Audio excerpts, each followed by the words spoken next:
بسم اللہ الرحمن الرحیم۔ السلام علیکم ورحمۃ اللہ وبرکاتہ۔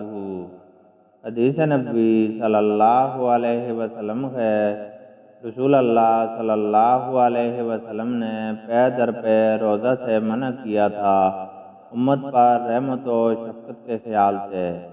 صحابہ رضی اللہ تعالیٰ عنہم نے عرض کی کہ آپ صلی اللہ علیہ وسلم تو وصال کرتے ہیں۔ آپ صلی اللہ علیہ وسلم نے فرمایا، میں تمہاری طرح نہیں ہوں، مجھے میرا رب کھلاتا اور پلاتا ہے۔ عثمان اپنی روایت میں امت پر رحمت و شفقت کے خیال سے کے الفاظ ذکر نہیں کیے ہیں۔